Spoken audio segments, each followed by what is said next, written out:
I always say that whoever individual I get, I always say that self-reflection. Oh, okay. We're live now, according to this. Yeah, so if that's okay to start. Yeah. All right. Okay, so first of all, I would like to welcome Seema Vonkiala to our session today, which is based on domestic violence and abuse, organized by India Association of Manitoba under COVID Seva Initiative. Warm welcome to everybody who's joining in, and we'll just give some time before we dig into the conversation itself. Um, very thank you and for taking the time and bringing this conversation to. I was looking online on a little bit more information about yourself. I see you do quite a bit of information sessions, and you said like you are into this volunteering service since 15 years or plus, and 4 years with PCHS. Yeah. Right. I'm just wanting to make sure the admin, if I think Seema ji is muted at the moment. Can we double check, Seema ji? Could you speak? Yes, Okay, hello. perfect, perfect. All right. Okay, yeah. So again, I will let you give more information about yourselves, just so our viewers get a little bit more background. And I'm looking forward to this conversation. Thank you so much, first of all, for inviting me and letting me talk about this very sensitive topic and very common topic. But my name is Seema Venkala, and I'm a case manager slash counselor in PCHS Punjabi Community Health Services and Family Enhancement Program. So I deal with domestic violence. I deal with it doesn't only have to be a domestic violence. It can be a conflict in their relationship also. When we make domestic violence, it becomes like it's a big umbrella. It becomes so big that we think that, and I always tell my clients that you don't have to fight with your partner in order to come to me. Sometimes when we see there are rashes in our or clashes in our relationship, you still seek if counseling becomes, especially for South Asian, it becomes a huge name, and always mostly, sorry to say, but men mostly, they think that, let's say my brother-in-law, when they needed a counseling, and my brother-in-law said that I'm not a mental who would go to counselor. So coming out of that, you seek a professional help. I would say that, that's how I put it in counseling. So domestic violence slash, there are many, there is no relationship is a perfect relationship. I always say that, and it changes within the time. But again, we cannot ignore the domestic violence part as well, which I experience I have been dealing with for past 4 years. But in COVID, how it's changed the numbers, I'm going to show you on my slides, if you allow me. Sure. Thank you.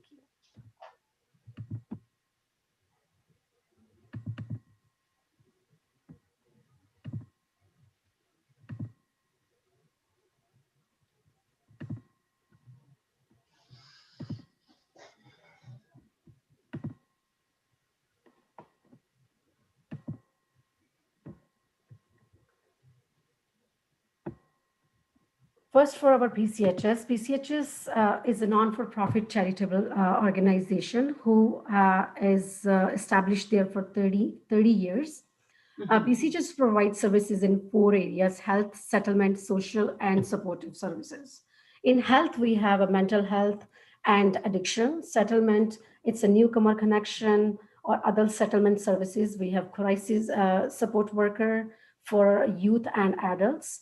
And in social, we have better families who deal with youth from ages 12 to 24, and supportive services, which is peer support worker.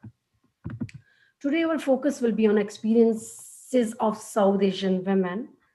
And then I will show you, first of all, I will talk about the domestic violence, which has been there in our society for longest time.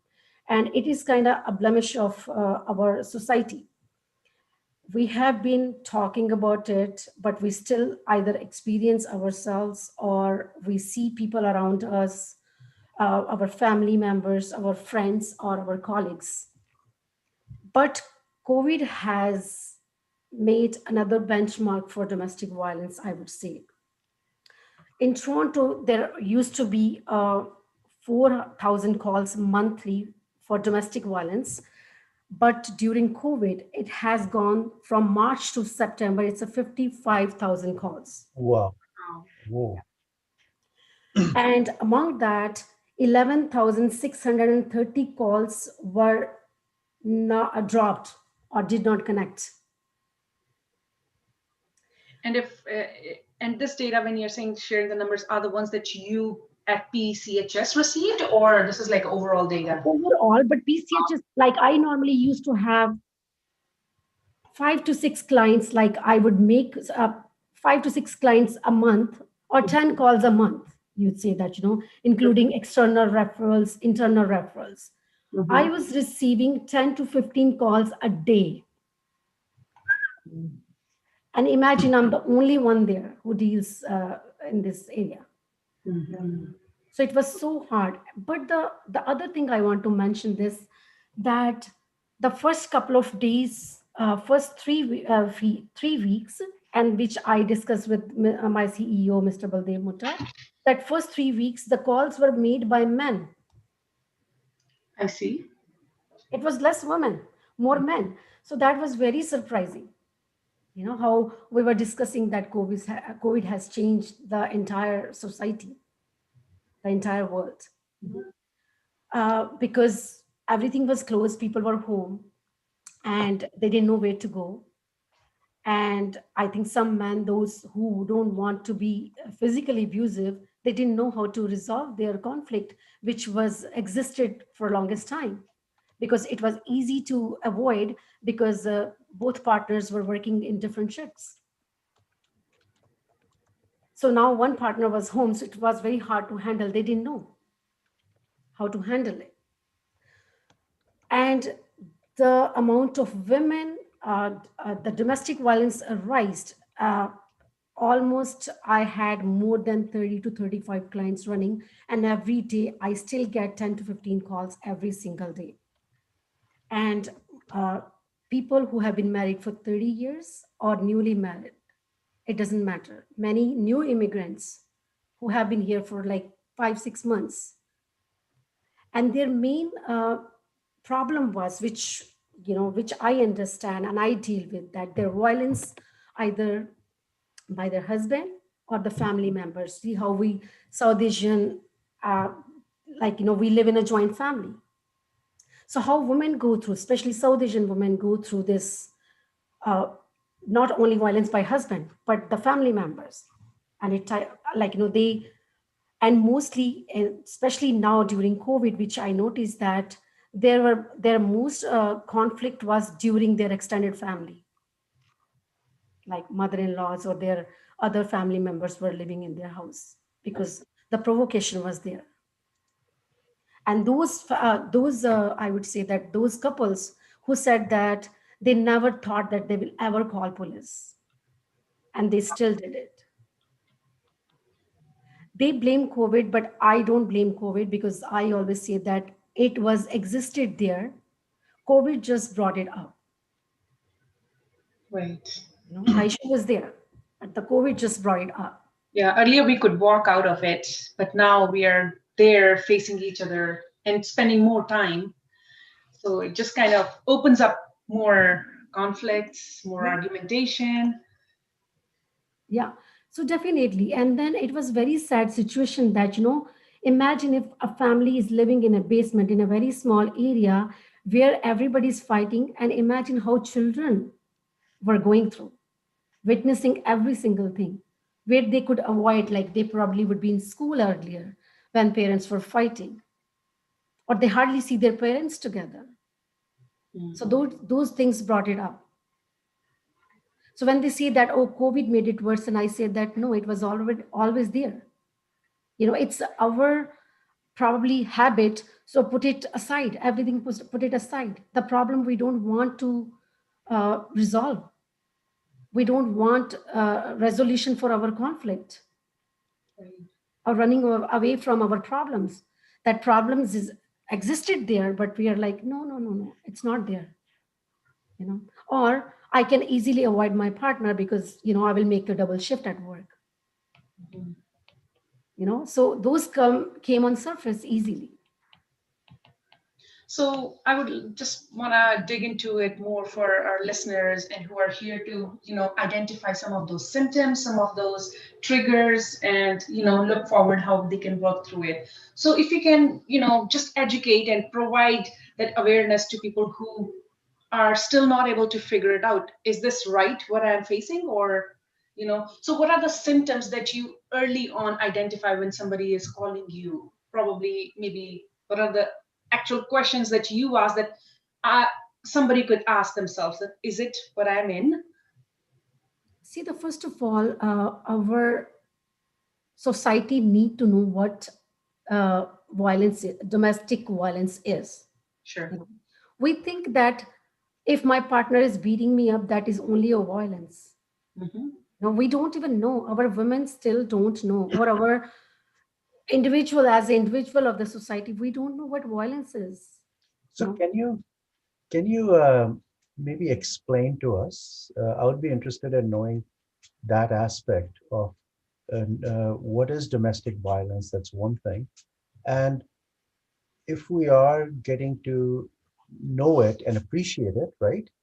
What is triggering that awareness? That's what I'm getting at. What triggering?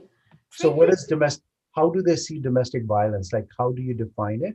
You just made a distinction between violence on one hand and added the adjective domestic, right? So Yeah. how do we know it's domestic and not just violence? See, first of all, mostly the cases I deal with, mostly a married couple,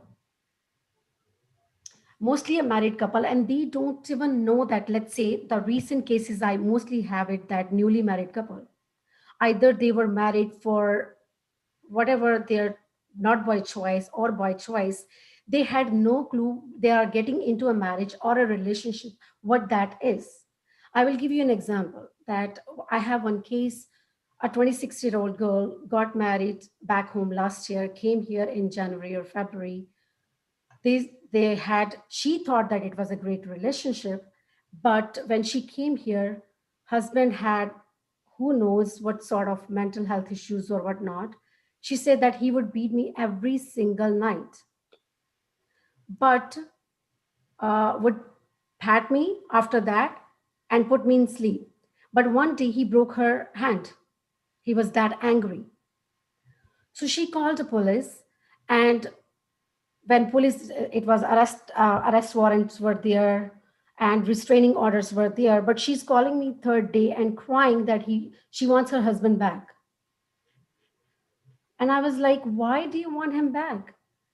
She said, even though he was beating me, but he was patting me every night. I think the love is there. So that type of, like, that's how we define our 14 type of abuse, that, that's how the emotional abuse was, because he was saying sorry. Mm-hmm. Because she didn't even know. She definitely went through the physical abuse, but she didn't know that she's going through emotional and psychological abuse too. But she wanted him bad, so badly, and she went to police station and she said that she wants him back, but the rules have changed now and they cannot really revoke back because they have to go through court and everything.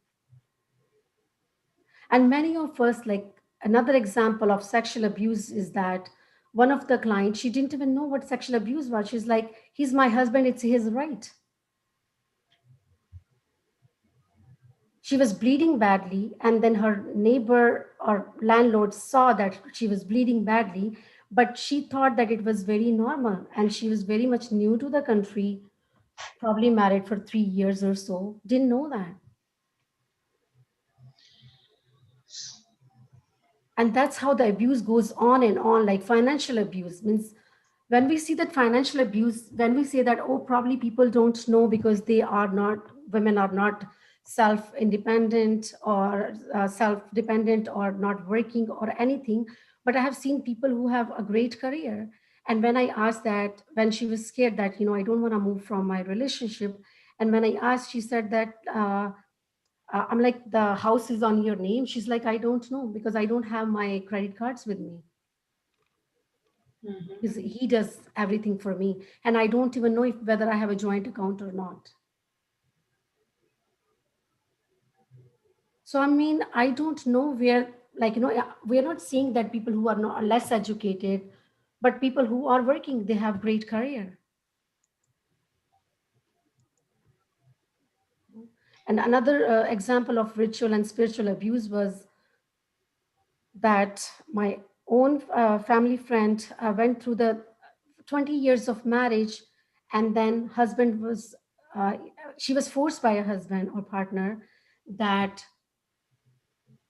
he will tell her when to pray and how many hours of praying, whereas she was not interested, but she was forced for 20 years. And for 20 years, she could not get into it. But she didn't know that she's in abuse until one day they had another problem and there was a physical abuse occurred. Then when she approached us, then when we did assessment, then we came to know that. But she said that for 22 years, she didn't even know that that was the abuse she was going through. So mainly in women, they are so scared to even take a step forward for their betterment because they are so scared of their homelessness. They don't know the system because the system we had for the right after crisis, but they don't have system after that. Like, let's say they call police, the shelter will be provided, the food bank would be provided if it's needed, but they don't have any support after that. And it's very sad, and it made it even worse in COVID Mhm. because shelters were so full. And if you don't have children, they were refusing it. And even with children, they said that the shelters are full. And especially in Brampton or in Peel, there was impossible to get even any even basement because either they were not getting it or the prices were so high that it's hard to afford because they never had financial freedom. They don't even have finances. And putting them on social assistance, it's not enough money that they can survive. And let's see if you help them with the food bank don't have enough, not enough, they don't even have any uh, our food, South Asian food, Mhm. you know, they can't even have their own meal. And we all know that when we are down or depressed, the food is the first thing which relaxes our mind.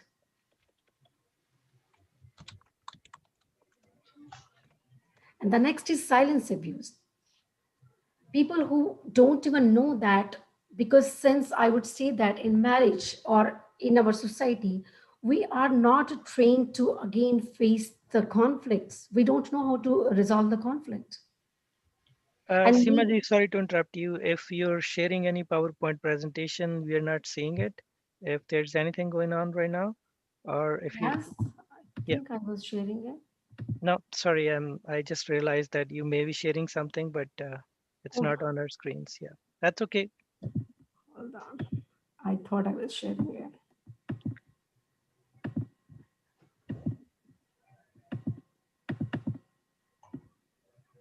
Can you see now? Yeah, it's coming up. Okay. Yes, Perfect. yeah. I was just watching and talking to myself. Yeah. So before we proceed further, I am sorry to interrupt, and Jyoti has another announcement. I think it will be very relevant to announce Yeah, at this point. sure. Um, we have a special guest from Winnipeg with us. Jyoti, go ahead, please. Sure. So I just want to take a moment to address that we have Sherry Winstanley. Did I pronounce that right, Sherry? Okay, I guess she's muted, but pardon me. Can you She's hear me now? all right. Hi, Sherry. How are you? I'm fine, thank you. Good. Yeah, we just wanted to address that we have you on our session here. You're the Okay. executive director of SHADE, the Safe Housing and Director Empowerment, um, Yes. and the Mirrors, a reflection of immigrant women building healthy relationship community workshop program in Seven Oaks area, particularly. Very warm welcome to you, and thank you for tuning in. You're And welcome. Yeah, I have been watching that you have been listening to our conversation. Feel free to bring up any questions or something that you have.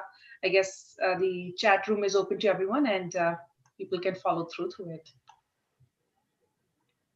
Thank you, Sherry, for tuning in. I feel honored. You're welcome. Yeah, so again, our focus is that, because the clients I deal with, that mostly South Asian, but so that's, I can tell by my experience that and when I run a women group, and it's a closed group, and we talk about the same thing. People who are not necessarily there in their physically abusive relationship, but they all discuss in that women's group that what they go through, like when somebody starts it, because it's sometimes we don't even know how to start a conversation. Let's say we talked about verbal abuse, and they say that in South Asian community the men normally talk, like start with any abusive language, and it becomes so norm that they're like, oh, I didn't know that was abuse. Yeah. Or spiritual abuse, that, or I never knew that that was an abuse. That for 20 years of marriage, if a partner is forcing them how to pray for 3 hours every single day, it was her force, not that it was her own will. So they talk openly. Actually, it's very saddened to know that our community, as much as we talk about these things, it's never enough. And every single client of mine surprises me with these things, that I don't want to leave the relationship despite of being in a very, very like abusive. As I mentioned earlier, that the client whose arm was broken, but she still wanted her husband back. So I mean that because there is no system after that, as I said, that right after crisis there is no system. She had 4 kids. Where she's going to take? Is shelter available? Is any housing available? Or enough money available? Their jobs available? Or childcare available? There's nothing available. So they choose to be in that. Most of them, they don't even know about the abuse, and once they know it, the question is that can they do anything about it? They cannot do anything about it. So they choose to be. And then one of the clients end up saying that I don't want to step out because at least my child has the same comfortable environment, a roof. And what the values? I'm like, what values? He sees your husband beating you every single day. She's like, but then I won't have a roof. So these kind of things. And then I had a very small clip to play. It's called The Mirror, the one we were talking about.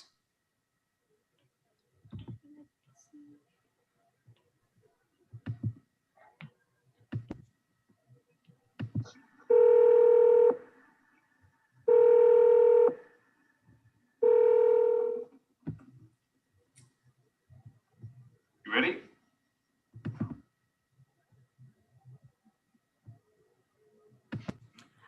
Could you guys hear that? Yeah? We just heard a little bit dial tone, but we didn't see anything on the screen.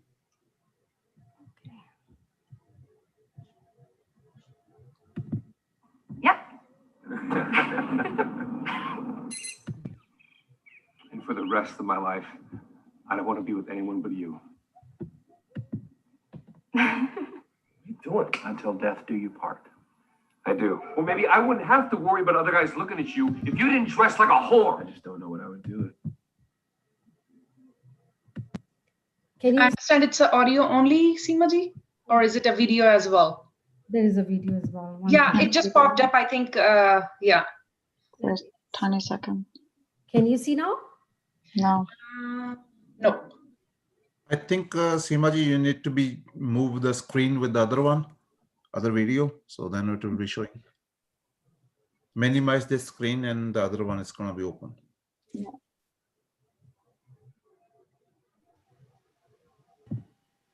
How about now?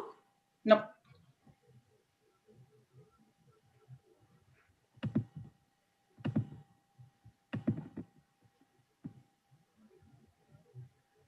I think there's an issue. Are you using two screens? No, one, the other one is minimized now. This one, okay, hold on. Let me share it again. I'll try.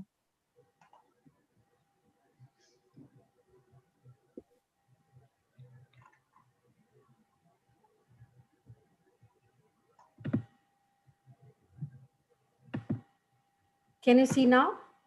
Yes.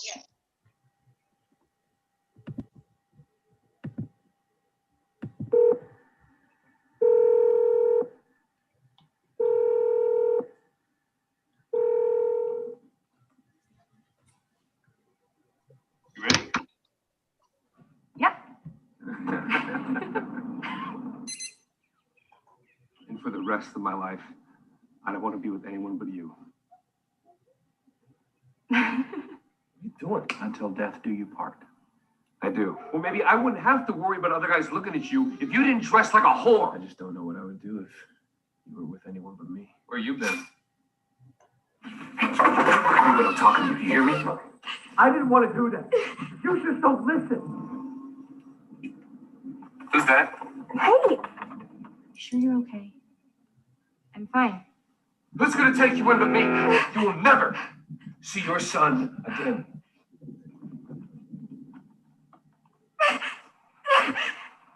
How about next time? I make sure you never leave the house again. Guess it's my lucky damn day. Look what I found under the bathroom sink. Tony, wait, just hold on!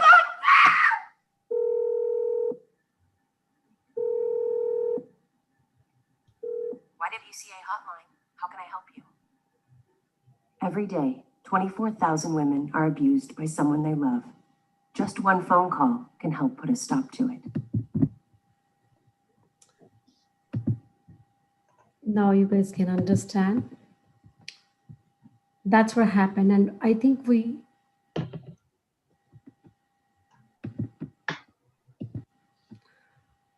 that tells a lot that, how much we are hiding our scars. Let me bring that screen. If you want to share the PowerPoint again. Yes. Can you see it now? Yes. So that was it. And the other one was like cyber.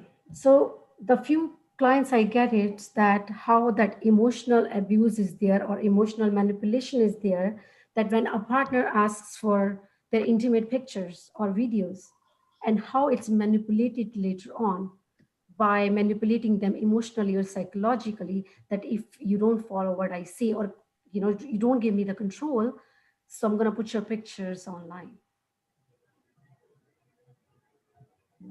And that has become very common now, and it's mostly in youngsters or in middle age, but I'm getting a lot nowadays, especially after COVID, that mostly if I have 10 young couples, 4 of them or 5 of them, they had this issue that I have never seen in 4 years, probably 10 or so, but in just in COVID, that I mean to say that the control is there, but we never feel or see it probably.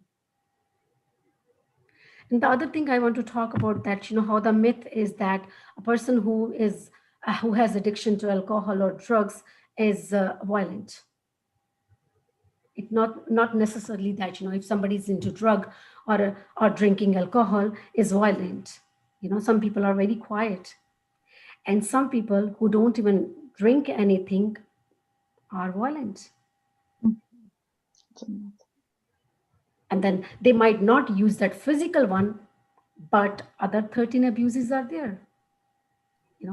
We all, I think, experience one or another in our lifetime. Again, as I discussed earlier, that the system is stacked against the women as they don't have enough support from the system. That I don't know what to tell my client that, what is her life after shelter? When my client said that she was sleeping in a dining area because they don't have rooms available. On the floor, she was sleeping like on the carpet, but they don't have rooms available in a cold winter. And that I'm not talking about COVID, I'm talking about last year in November, December. So even that time also they didn't have enough shelters, or probably the cases are that high that whatever shelters they have, it's all full. You know, I didn't know what to say to her. You know, her 6-year-old child goes to school, but how many after school programs if she could afford, or if she would have job? You know, mostly factory workers, like, you know, afternoon shifts or early morning shifts. Who's going to provide her childcare? So that was very sad. And that is sad. And it's, especially in COVID, it made it so worse that there was no shelters. What you tell them? You know? And then people who are committed to marriage, first of all, that the stigma or in our society that, you know, it's so embodied there that once you get married, you're just dying with the person. They don't know that the person is gonna kill them before they die, or they're killing them on regular basis. That marriage is designed in that way. I mean, a young girl, 24-year-old girl, she's like, how can I leave him? Because what my people back home is gonna think about me. My family said that, no, no, no. But I'm gonna tell relatives or neighbors that my daughter is divorced.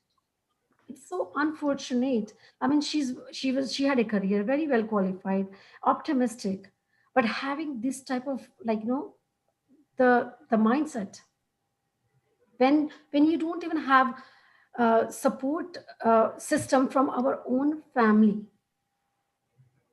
because the society has made that divorce is the biggest thing. And financial factors, we already discussed about it. Fear of losing immigration status, that is another thing I've been experiencing now. That when the individual raised the voice against violence, and the partner is complaining against them that she used her as a for immigration purposes, took all her money. She brought a couple of $1,000s with her, and insisted her to give her the valuable she has, and the property she had back home. And again, like, you know, threatened her for losing her immigration status. And mostly women, like, let's say certain marriages, or I would say that all the marriages are just there because of sake of kids, as I told you earlier. That, and I'm not talking about this for people who are newly married or married for 3, 4, 5 years. How many cases I received now, women who are married for 30 years. And then now I'm getting cases from Vancouver, BC. I'm giving them online support that they have been married for 31 years. She's like, I cannot take abuse anymore.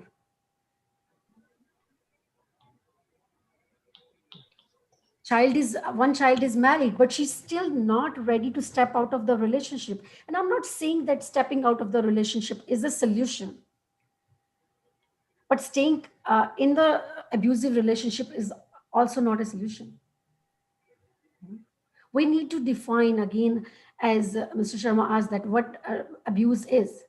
And sometimes the conflict is like, you know, having communication gap. That's fine. You can receive a counseling.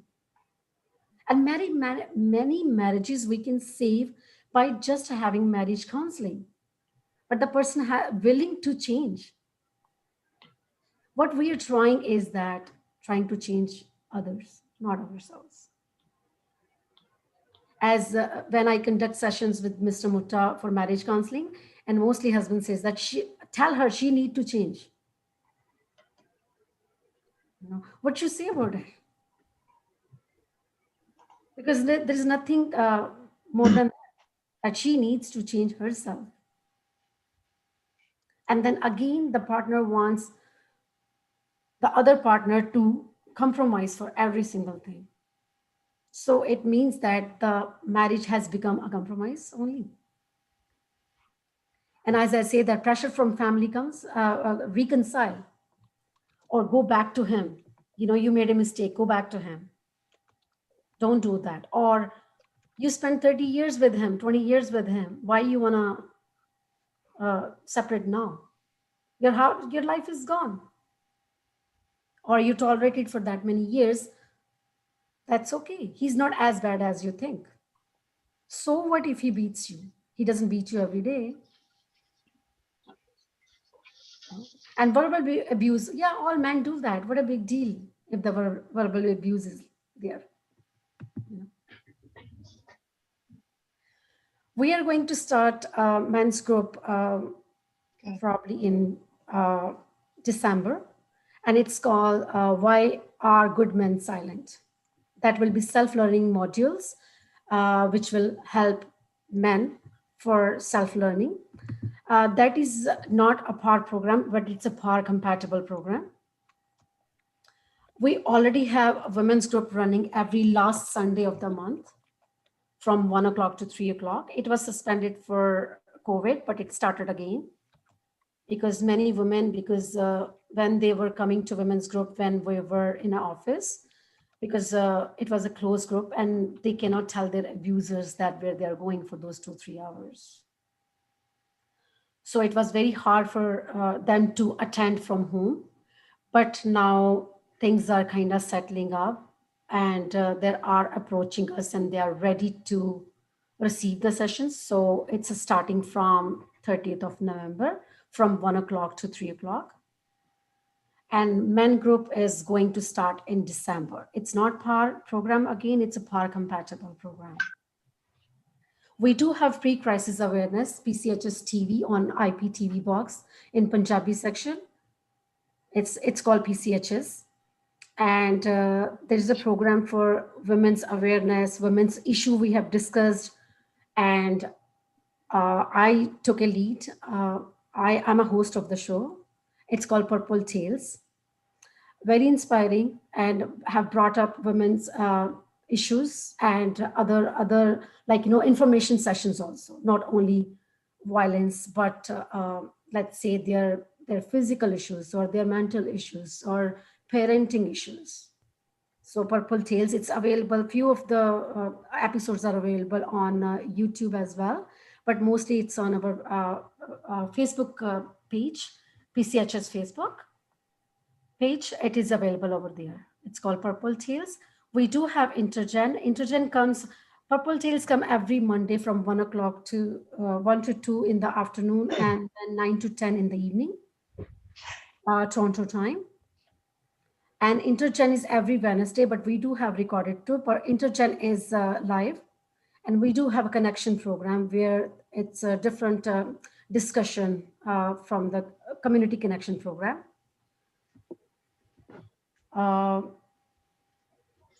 We already have the other PAR compatible group running, but that is for addiction. And it's running since 1995. But their virtual version is coming in on January 1st. And if anybody wants to contact me, that is my information if you can see. Otherwise, you can go on pchs.com and you can, there's a phone number there, or my email is seema@pchs4u.com. You can email me directly for any further questions or assistance. Yes, Anupamji. Yeah, I've heard your presentation and you brought some really very insightful things. And I really think the crux of your presentation is slide 11, right? Slide 11 is very important. My thought is that what I see is that we need to break through this gridlock that we have, and we are not breaking through it. Sure, it starts from home, but up to a certain point, that's true. My thought is that the PCHS should take, not necessarily a stand that'll have people throwing stones at it. But why wouldn't you do a proactive radio programs, proactive? It's one thing to do modules, but it's another thing to do these kind of programs where you lay out the information, right? And it will start sticking at some point. That's one thing. You talk about the fact that women do not recognize the violence or the violence abuse. Fair enough, but they also don't know what's out there available for them. So my question to you is that what are you as an organization doing proactively to get the message out in Punjabi, if that's where the problem is, in Punjabi, and you run radio programs or you run internet. CBC offers free public service announcements. They don't charge for that. I don't understand why wouldn't you bring the police in, or as Mr. Mutta suggested in the last program, why wouldn't you bring, I'm very, very surprised, why wouldn't you bring the mainstream organizations and have them state these kind of things, that there is a law in Canada that operates. You need to abide by it, right? The reason is because the community is closed, the economy is closed, the society is closed. So the word doesn't get out. So the challenge is, how do you get communication in, and how do you empower women? And you empower them by making them aware that not only that there are programs out there, but others are there to help you out as well. The government of Canada and the various systems and organizations. A very valid thing you said, Anupamji, and thank you so much. And actually, Mr. Mutta has been doing it. We do means we don't have our own radio show as yet, but Mr. Mutta goes on radio more often. And actually, I also go on radio and talk about it, not only for women only. Yes, awareness is there definitely for women, like what we do. And as I said, that the women's group is like an open group. They don't have to be my client in order to do that. They are doing more TV, but you actually raise a very valid point, which I'm going to convey to Mr. Mutta as well. And that's why on Purple Tales, we are bringing different people. Yes. So we have Sherry Winstanley here, who's from a mainstream organization, right? So why wouldn't PCHS leverage those strengths? That's what I'm getting at. So that by leveraging those strengths, you become stronger within the community, right? So it's not, right now you are an in-house, an organization that's internal to the community, apne bande hai, right? Yeah, yeah. So you need to broaden your base. You need to reach out to other organizations and then say this, leverage each other's strength to say that and to bring that level of awareness. Like this should not be continuing, you know? Yeah, no, you're right, actually. And Sherry actually asked a very good question, that why do men abuse or continue to abuse? Thank you so much, Sherry. Actually, when I deal with men, and then I really want to know their thought for that. First of all, and I always tell my all female clients to raise their, we tell our daughters how to be a good girl or a woman later on, but we never teach our sons how to be a good son. Son, a good husband. Yeah. We probably teach them how to be a good son, but we don't teach them how to be a good husband. Absolutely. How to be a good partner. Yeah. Okay. So when the question was asked that, will it ever stop? Not until the next 2-3 generations follow the same pattern by teaching their males how to respect a woman. Even though I always tell my male clients, and actually I always thank them when they approach me, I always thank them by approaching me, because sorry to say, but their ego, but you know what, it's not their fault, but because society, they're not raised in that way, that, you need a counseling or you need to do certain things in certain way. They are just following the pattern, what they have seen, for how, whatever. And I always say that, let's see, if my mom raised me, my grandmother raised my mom, my grandmother's mother raised her. So it's very old generation, the culture we are following, right? We are not upgrading. We upgrade our house, our furniture, but not our brains. So basically, yes, how to more awareness for women, how to protect themselves, but teach our men how to treat a woman. I mean, you still can have divorce or separations or anything, but then how to deal those things respectfully. How to deal your conflicts respectfully. So when I do get male clients, and I always tell them that, they're like, what? And I'm like, you are just seeing that what she's doing wrong. Have you ever thought that what you are doing wrong? Have you ever?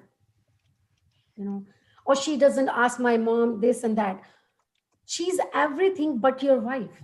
When was the last time you said to her that I love you? You're very comfortable abusing your wife in front of your mother, but you cannot hold her hand in front of your mother and say that I love you.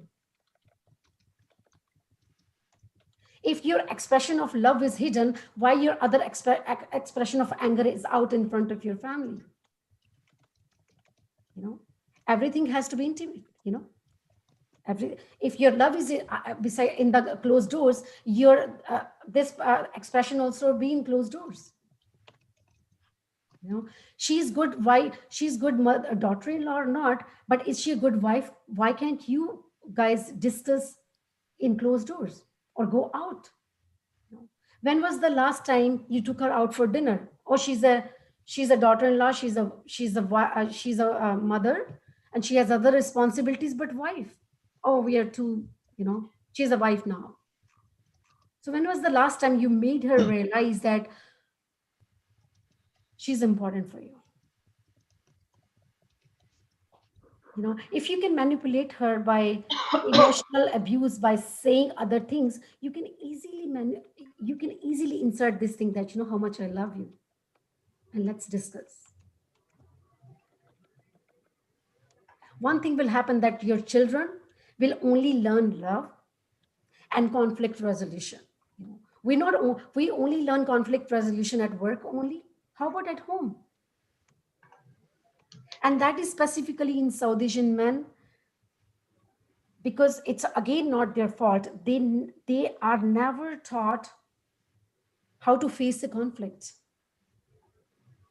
And my male clients, they admit that whenever they are told that, oh, I need to talk, they run away within a second because they can't handle that. So what happens, that communication gap, because one person is screaming from there, the other person is screaming from the other side. Are they both listening? No, they are just screaming. So their male kids and their female kids, that's what they learn. And that's how we make a society, and keeps going on.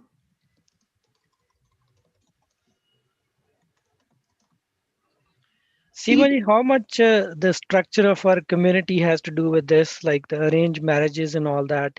When you don't know anybody and then you're getting married to this person, while the atmosphere and the environment is rapidly changing, don't you think that also has a pretty dominant part in the whole conversation here? Ramandeepji, very good question. And I always say that it has nothing to do with arranged marriage or love marriage, because we have never taught the culture of marriage. We don't know what marriage is, right? So people, when I have clients who had their marriage by their choice, but did they know how to choose the right partner? Like one of my clients she had a live-in relationship with her husband now 4 years, and all the signs she had. And I'm like, why didn't you step out of the relationship? She's like, what my people gonna say that she's living with him and now she's stepping out? I mean, do we know what marriage is? It's a good point.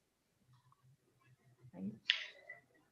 So just on that note, what do you think, like what part are we missing? Like marriage is understood, we're getting into relationship, it's sharing to families, we're getting into responsibility together and we commit to each other, right? Mhm. So what else? What is that part that you think drives this?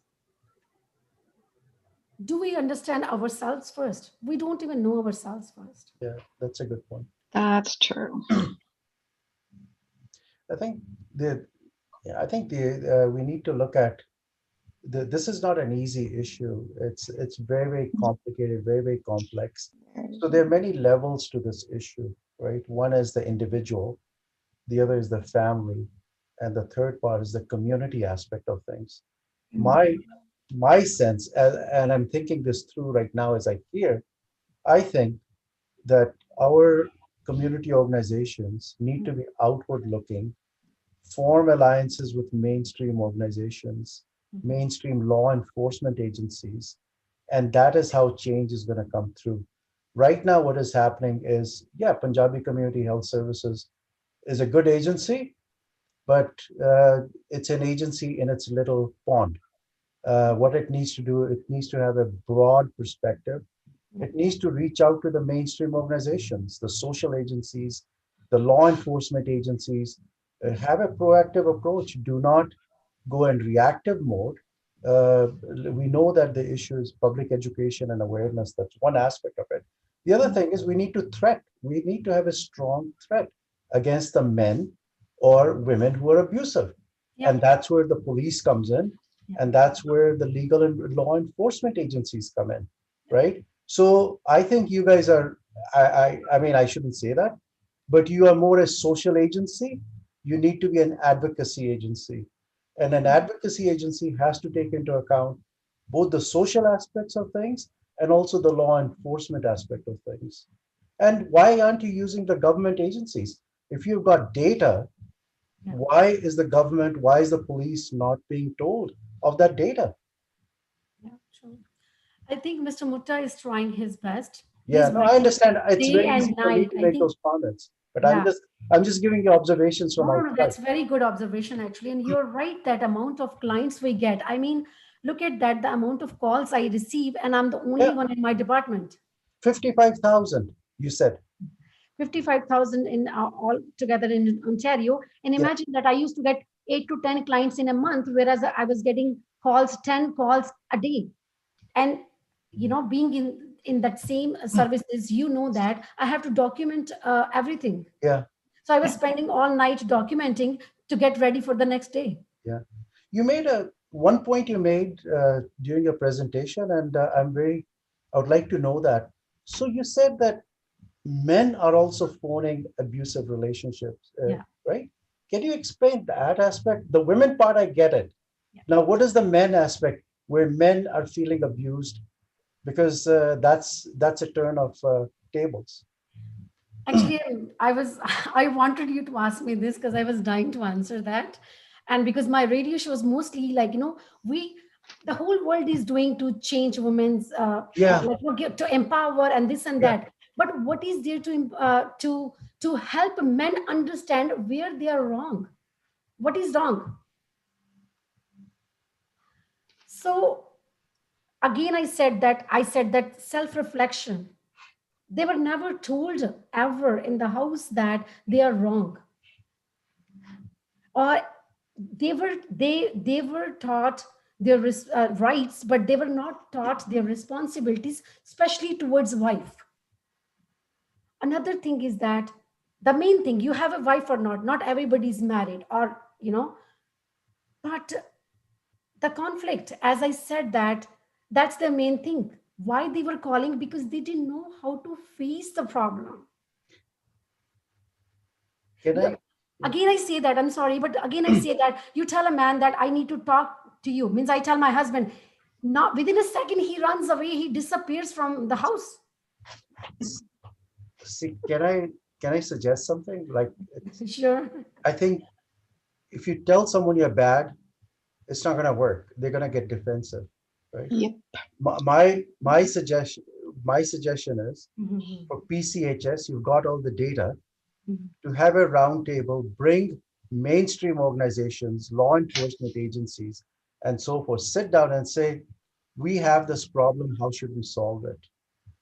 And Very and that's what's going to solve it. Yeah. We're not going to solve it ourselves because we are too invested in it. So true, very well said. And actually, I had a few radio shows on that, and many men they liked it because they never thought from this point of view. Now, I'm not suggesting a radio show. I'm suggesting have a major Community conference, meeting. Yes. conference where you Yeah. bring mainstream law enforcement agencies, advocacy agencies, and be honest that we have a problem. How do we solve this problem? No, very well said. And I'm going to convey your message to Mr. Mutta as well. Yes, there were a few other questions that I'm going to bring up. Few we already touched on. So, you know, you did mention in your conversation that the calls that you're getting now in COVID is more from the demographic. First of all, is there a certain demographic that you see this happening more, or it's like all over the place? Like, doesn't have to be relevant to certain age group? It was all age groups, like people who have been married for 31 years. And that's what I was going to touch base on. Like, depending on the findings from the conversations, what were those reasons that, you know, after 30 years, you realized, were they hiding it all through this time? Or like, what was some of the things that made it come through now? See, in here, I will say that it's not about a man or woman. It's a human psychology, I guess, that we want to ignore. We don't want to face the problems. The problems for us is like a fear. So we don't want to face the fears. So they were going under the rug and not facing it. So now when COVID basically pressed the reset button and universe forced everybody to sit home and face their challenges, which were under the rug, they could not handle it. They didn't know how to handle it. It's a problem. I would say that if there is no problem, there is no life. Problem would be there. So if our focus is a solution focus, I always ask my clients, you have a solution focused problem or problem solution solution focus problem, or a solution focused problem, or vice versa. So there are two aspects of it. We all go through less or more. But that's why one client I dealt with, she was 79 years old. Like, her children are older than me. And that was the call in COVID. Her husband is 82-year-old, addiction issues and verbal abuse. No? Yeah, so like, I mean, you do see there is much more needed, because once you give them a solution, there's not much resources available for women, or I guess, like, I mean, where do they go? They choose abuse over having their kids not have those opportunities, those schooling, better lifestyle that the husband is providing, right? Mm-hmm. What resources, like over the years, like you have been doing this service for 4 years with PCHS, like what resources you think that we need right now? See, as I said, that the crisis one is there. You know, immediate needs is there. Like shelter is there, food bank is there, social assistant is there. But what is after? But it's not enough, right? Yeah, what is after?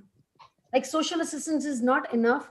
That, like, you know, I can only talk about Peel, Brampton, that the rents are so high that you cannot afford a basement, like 1-bedroom basement, you cannot afford it. The amount of money they get. And let's say that they get food from food bank, how much food they can get it from food bank? Right. And as I said, that they don't have South Asian grocery. Right. So have you, like, on behalf of PCHS, like, have you guys brought this concern to somebody or talked to somebody, or what steps have been taken on your end? Like, again, like, I'm just putting it a scenario, somebody called in and we know there is no shelter, no food possibly, maybe, and they actually end up going back from where they want to come out, right? We're trying to give them a social support, but it doesn't, I think it leads to a dead end again, if because the resources are not enough, right? And no doubt cannot ignore the social aspect or the social support aspect that you provide, psychological aspect support that you provide them, which is big. At least they're taking that out of them, right? But I think we're still going towards a dead end. Yes, yes, yes.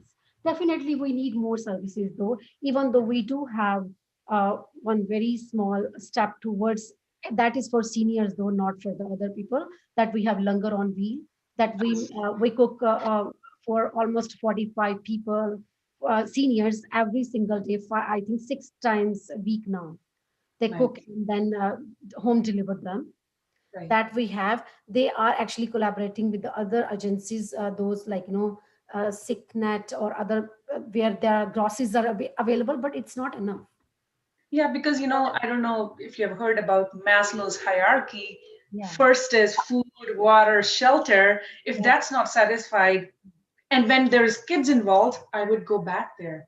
And it's just like, what the hell, my life is over. At least I don't want to have them. But the side effect is they don't realize that kids are watching this, and they're somehow getting that inbuilt in their mind. Yeah. They either get into depression or confidence, or they actually end up doing it in future, right? I think Jyoti brought, I think that's the way to look at it, the Maslow's theory of Right. hierarchy of needs. Right. Right now, you're absolutely right. The thing that's needed is to secure a person's basic securities and all, the basic necessities. And PCHS or our community cannot do that because we are not equipped, or nor do we have the desire to do that. That is why, to break this gridlock and thinking more and more as this conversation progresses, you have to work with mainstream agencies and law enforcement agencies. I really do believe that you have to bring in the other law enforcement agencies and let them, your approach is not going to work out. You're a social agencies. They're the ones who need to wield the stick and say, no, this is not going to continue. That's it. I mean, you've got COVID going on with all these restrictions. Are you going to tell me that if you did not bring that to their attention, they would not raise that level of concern? You bet your last dollar they will do that. So it all depends on what we want as a people, as a community to solve. Do we want to solve it or not? If the question is yes, then maybe we need to combine different strategies. Just a thought. It's very easy. Actually, you're absolutely right. Being just that small organization, and it's not easy. It's like, it's not easy to manage or handle. How are we going to take them? And they end up in mental health or addiction. So one thing leads to another thing. How can you protect? So I guess just keep being mindful of everybody's time, although this conversation is getting really intense, and I guess it requires more of everybody's effort to come together. I just want to open stage to Seemaji. For sure, this question would be first for you to give your input, and Anupam and Sherry as well. Like, what do you guys think as a community we could do? Although that would be a little bit of an effort, making this problem like not go away, I think, but it takes quite a bit of opportunities from other ends and efforts from everybody to fix it. But what do you guys think as a community we could do moving forward? And I'll just say, like, if you guys can address this question one by one. I agree with Anupam ji, and he actually gave a wonderful idea, and which I'm going to discuss with Mr. Mutta tomorrow. And I echo with him that, as a not a big organization, we can only serve so much. The plate is not as bigger. Yes, collectively we can probably do something, but as I still echo with Anupam ji that, bring it to the table, to the mainstream. Yeah, I really do believe, and I think the government of Canada will fund you for that. If you put in a position, your proposal, you will get the funding. There's 9 out of 10, I'm pretty sure you'll get it. Bring people to the table, but for God's sakes, do not bring your own community to the table. It hasn't worked. You need to bring the Toronto police. You need to bring the legal sphere. You need to bring the other advocacy groups. You need to bring Sherry's counterparts in Ontario, right? And say, look, we have a problem. And you show the data, right? How do we solve this problem? And then when you have that kind of an attitude, then you'll get those kind of solutions, right? So your solutions are going to be, your approach is going to be a combination of public education awareness, one side, and also if you break the law, you suffer consequences, right? So it has to be a carrot and stick approach. And Sherry, what would you say that needs to come from our community? Like community, I'm saying as a whole, like yeah. Yeah, I mean, I work with women who've been in intimate partner violence or family violence from many different language groups and ethnicities from all over the world, but including those who speak Punjabi and Hindi and many other languages. And in Winnipeg, at least in the Seven Oaks area, there is a Seven Oaks Community Council. It got disbanded when the fentanyl outbreak went like crazy with, people taking fentanyl and dying of it. So the police had to redirect their focus temporarily, but we certainly did have police in at the meeting. We had social services at the meeting. We had people from the Winnipeg Regional Health Authority. We had frontline workers and people who spoke different languages at the community to try and find out what is happening and what can we be doing. I was actually approached to develop the MIRRORS program because there was nothing in the Seven Oaks area for frontline workers to say when they were being disclosed of domestic violence, where can we send them? And so frontline workers were really discouraged. And so, like I said in the chat room, we do find interpreters depending on who I screen in at the time for a certain session. We've got unbiased vetted interpreters, and I actually co-facilitate with a young lady, Arshdeep, who speaks Punjabi, Hindi, and Urdu fluently, as well as English. So she is my co-facilitator. I mentored her the first session, but I think, like Anupam Sharma, you said, it is a complex, intimate partner violence and family violence is a very complex social justice area that behooves us to involve as many different players in the community as possible.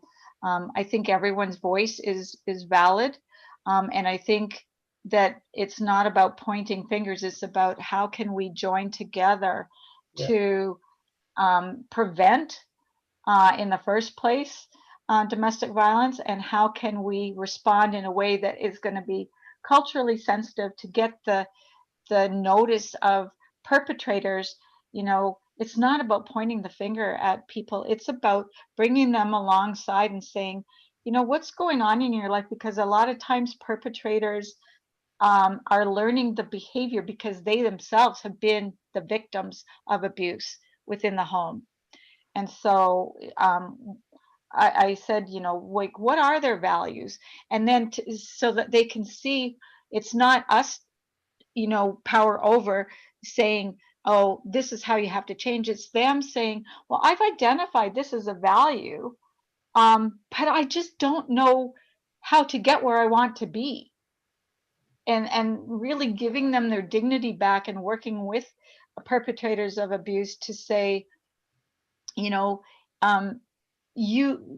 want to work with you to show you that there is a way back, and it's not necessarily restoring a broken relationship, but it might be restoring their dignity and allowing them to see how they can reconstruct their lives in a healthy way and move forward.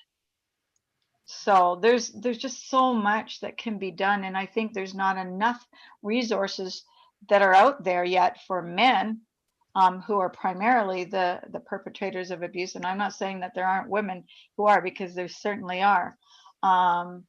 But I think that we need to have a really good solid talk, and not just one. It's an ongoing conversation for sure. And are you Daljeet? I see India. So are you Daljeet? Okay. I would love to be in touch with you. I don't know who else is from Manitoba. I'm actually from London, Ontario, but that was many decades ago. But you know what? Domestic violence, it doesn't matter what your age is. It doesn't matter what your ethnicity is. It doesn't matter your language. It doesn't matter your economic status. It happens across all boards. So whether you're rich or poor, or you're well educated or not, it's happening out there. And it's like, you know, there's this big elephant in the closet, and too many people are afraid to talk about it. Yep. And if we don't talk about it, then we're not going to come up with solutions. So that's why it was actually Cindy Lamara. Probably you in Winnipeg know Cindy Lamara. She's an MLA, but she's also, and most people don't know this, nearing the completion of her Master's of Marriage and Family Therapy at Aurora Family Therapy at the University of Winnipeg. And she is my therapist in the MIRRS program.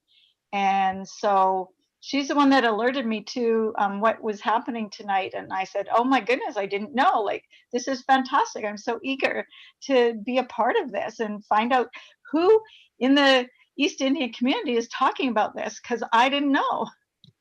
And if you look on my website, I'll just put it in the chat.